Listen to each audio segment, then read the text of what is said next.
Hej, i dag vil jeg gerne snakke om annuitetslån.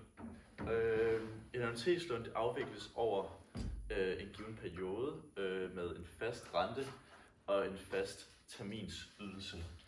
Og når vi snakker om annuitetslån, så vil vi gerne indføre de 5 forskellige variabler. Vi starter med at have G. Det er hovedstolen, eller det første beløb. Altså det lånte beløb, vi får.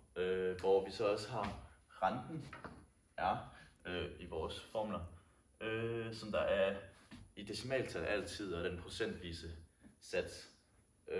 Og så har vi N, der er lånets beløb i alt, og så har vi også Y, som der er terminsydelsen, vi lægger hver termin, som der ligesom terminen bliver afgjort af N.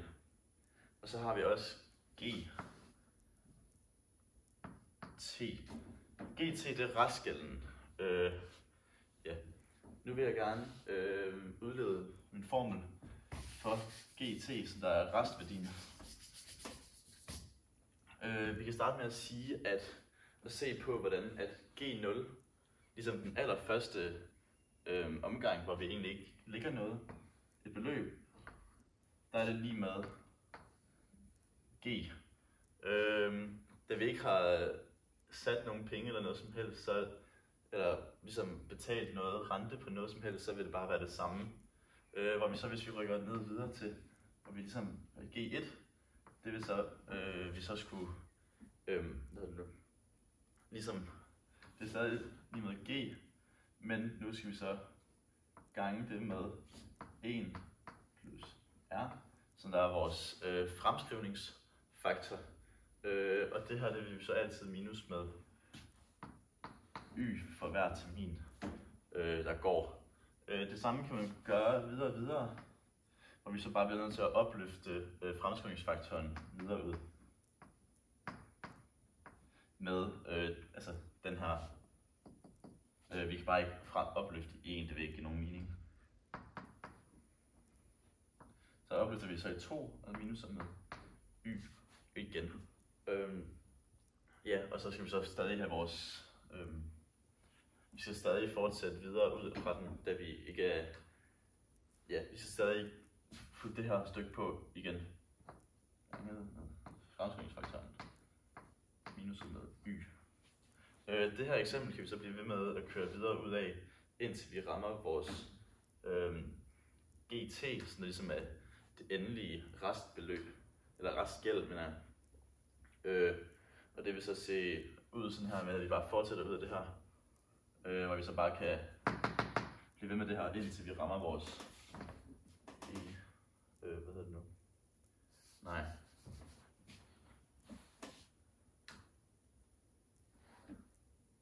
Jo, det kan vi så blive ved med. Så kan vi så vise vores GT, hvor vi så vil have vores endelige formel på, og vi bare bliver ved med at gøre det her. T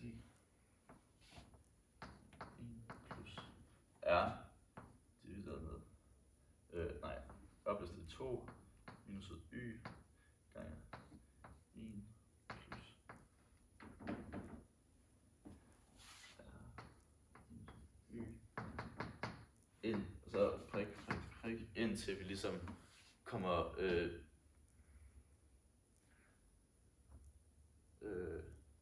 nej, det er ikke rigtigt.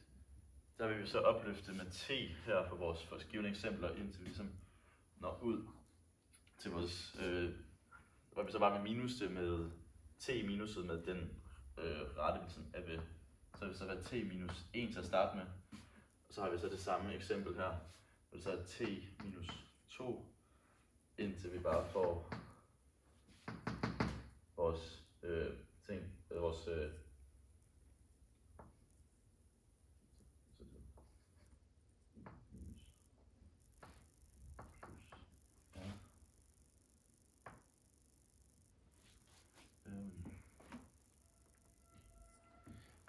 minus en Y til sidst. Og det her vil vi så gerne have sammenkogt lidt, da det her det kan gå hen og blive rigtig langt, hvis vi nu for eksempel har 50 forskellige tal, vi skal have udregnet. Og det kan vi så gøre med, at vi tager y'erne og lægger dem sammen,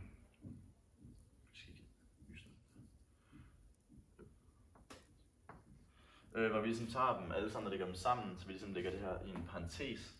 Så vi lægger parentesen sådan her, lige her, og så hertil, så vi ligesom har det her som ligesom frakoblet fra det andet, hvor vi så også kan fjerne vores y'er. Og når vi alligevel skal gange ind i parentesen senere hen med y, så vil det her y blive til plus 1, uanset hvad. Så vi kan skrive om til plus 1. Ja.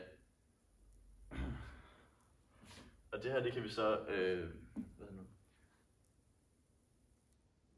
når vi kigger på den her formel her, kan vi se, at det minder utrolig meget om annuitetsopsparing, hvor y normalt vil være lige med a0, og t er lige med n. Og det kan vi så skrive om til gt lige med g plus r og plus det t minus y, og så en brøk.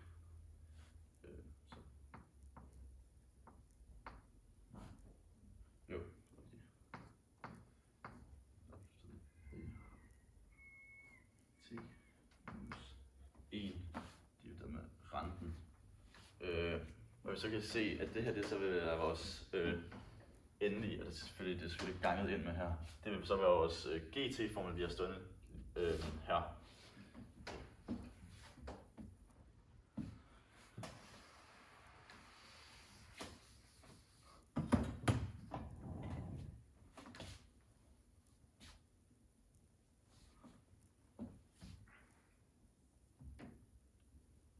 Vi vil så selvfølgelig, når t er lige med n, bytte det ud med n her og her.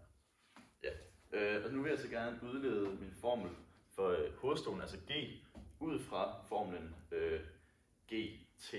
Så vi starter med at kigge på, at vi har g lige med, vi starter med at skrive g gange 1 plus r opløftet i n minus y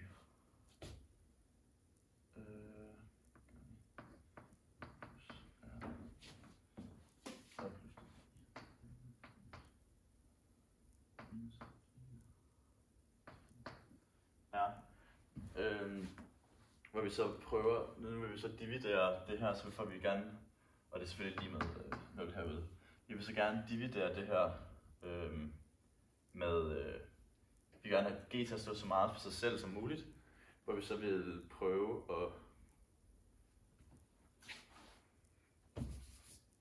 fejl her,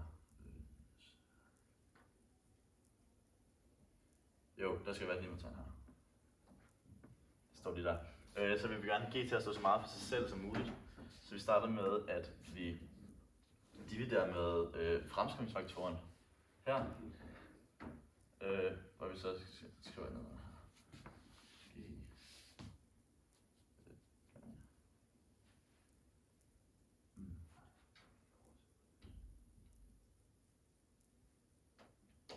Jo, vi dividerer bare med det hele samme igen. Så vi dividerer, så det her kommer til at under den her, vil der så stå minus 1 plus rn herover. Det vil så sørge for, at vi skal få g til at stå helt alene.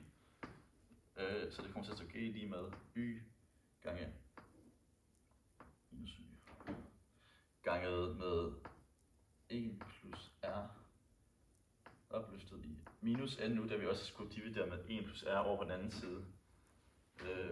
Så vil det så minus 1 i r. Og det her det vil så være vores endelige g-formel, der var udledt. Ja, og nu vil jeg så gerne udlede, altså ud fra den her formel her, så vil jeg gerne udlede formlen for ydelsen y eller n, hvor jeg så her vælger at udlede n-formlen ud fra g. Så starter jeg lige med at skrive g-formlen op her.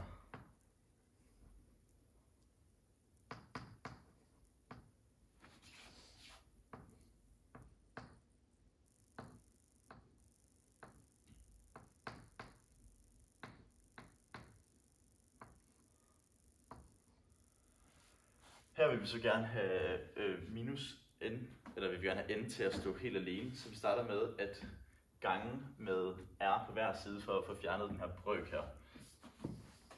Det gør vi sådan det. G ganget med r, der vi skal gøre det på begge sider, og vi så r'et heroppe, så bliver ganget går det som ud med sig selv og fjerner det hele. Så det kommer til at stå sådan her, lige med y minus gange minus 1 fremskrivningsfaktoren opløftet n. Og nu vil vi så gerne have y fjernet, så vi dividerer med y, da vi gerne vil have de her led til at kunne stå hver for sig, så vi har et led i hver. Så vi dividerer med y på hver side, så kommer til at stå y. Dividerer med y her, og så vil vi fjerne y'et herovre fra den her side af. Og vi så har et minus stående her. Nej, minustegnet skal stå her. Skal det ikke. Ja, og nu vil vi så næsten flytte om på de to, så vi kan få enden til at stå lige med. Det er egentlig lidt ligegyldigt, for det vil til sidst være, det lige vil ændre sig og komme til at stå som det samme. Så vi kommer til at få herovre på den her side, eller så stå så stå 1 plus r opløftet n med g gange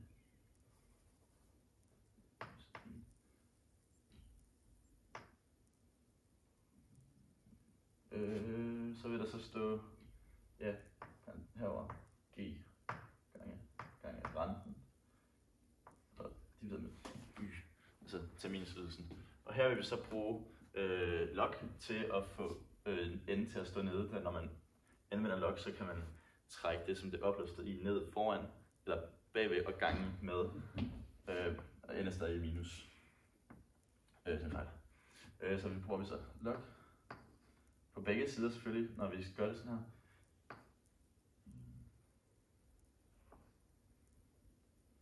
Så, ja.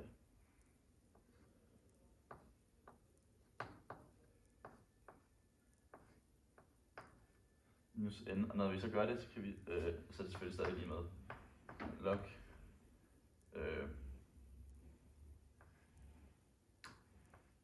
minus 1. Jeg skriver et lidt større sted.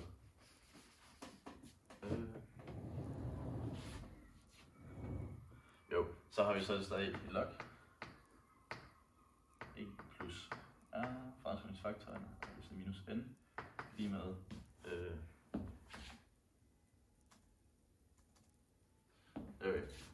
lige med log, altså 1, altså vi har stadig 1 foranstående foran log her, og det er så det her der inde i, og det er så g r divideret med y. Og det her vil så, herovre på den her side, kan vi så få n ned og foran at stå for log, så det kommer til at stå minus n gange log 1 plus r. Og uanset hvad, hvilken en af dem her vi vil gange med, hvad finder der er minus, så minuset foran n er egentlig ligegyldigt. Så nu kan vi så skrive det op sådan her, og så vil vi så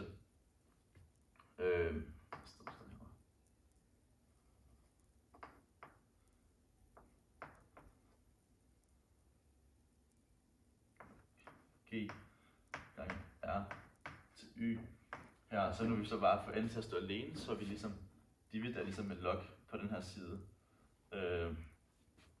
Ja. Nyt out. Der er jo ikke lige helt plads. Og så har vi så n herovre stående lige med, hvor vi nu som har divideret med log og fremskrivningsfaktoren inde i log stående, så det kommer til at stå sådan her. G gange r n med g gange r divideret med y, og så det står så inde i log stadig, da vi ikke har fjernet den.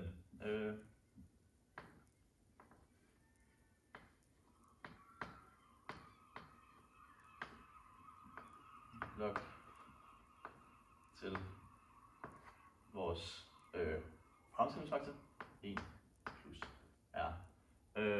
Og her kan vi så se, at nu har vi ligesom fået ind over på sin egen side, og så det står alene. Og her kan vi så se endformlen. Og nu vil jeg så bruge mit eget eksempel, hvor vi ved, at der kommer til at være en fast terminydelse på 1500, der vil blive lagt ind med en, altså så y i det her, hvor vi så kan se, at vi vil have en rente på 0,08, eller også 8%, og det vil vi så sætte op som, jeg kan ikke et eksempel stående her, og det vil så forløbe så over 24 måneder, altså 24 forskellige terminer. Det vil vi så sætte op med, at vi har brugt vores G-formel til at finde ud af det. Og vi så starter med at sige, at vi så starter med at gange med 1500 ganget med vores ryggen her, og vi har vores rente stående heroppe. Så det er så n minus 1 plus vores 0,08 opløftet i vores n, altså vores antal rater. Hvor vi så kan se, at vi så dividerer det med vores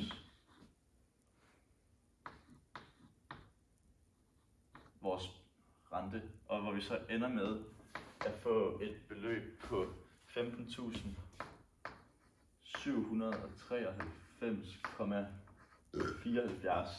til allersidst. Og det er så vores sidste, det er så vores grundbeløb, eller vores, som vi også kaldte det, det er så vores hovedstående, det lånte beløb, så vi kan maks købe vores ønskede produkt for 15.793 og 74 øre.